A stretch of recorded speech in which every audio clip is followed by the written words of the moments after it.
Hi అండి, అంతా ఎలా ఉన్నారు? బాగున్నారా?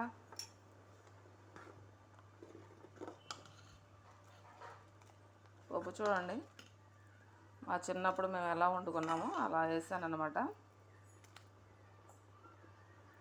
ఇప్పుడంటే కుక్కర్లో వచ్చేసి మొత్తం కలిపి పెట్టేసి వండేస్తున్నారు కదా, అలా కాకుండా చక్కగా పప్పు ఉడికిన తర్వాత మిగతా ఐటమ్స్ అన్నీ వేసేవాళ్ళు. మనం ఏ కూర వేసుకున్నా, ఆ కూర వేసుకున్నా, ఉల్లిపాయ పచ్చిమిర్చి కానీ మొత్తం తర్వాత వేసేవాళ్ళు అనమాట. పప్పు ఉడికిన తర్వాత అన్నీ వేసేసి మెదిపి తాలింపు వేసుకుంటే ఎంతో రుచిగా ఉండేది.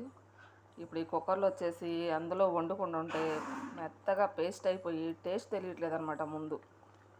అలా కాకుండా కావాలని ఈరోజు నేను ఇలా వేసుకున్నాను. చూడండి, పప్పు ఉడికిపోయింది, ఇవన్నీ వేసాను. టమాటా పప్పు, కాకపోతే మా స్వామికి ఆనియన్ వేయకూడదు కదా అని చెప్పేసి ఆనియన్ వేయలేదు. పచ్చిమిర్చి అన్నీ వేసాను. ఇలాగే టేస్ట్ బాగుంటుంది కదండి. ఇలాగే నచ్చుతుంది అనుకుంటే ఒక లైక్ చేయండి. Thank you.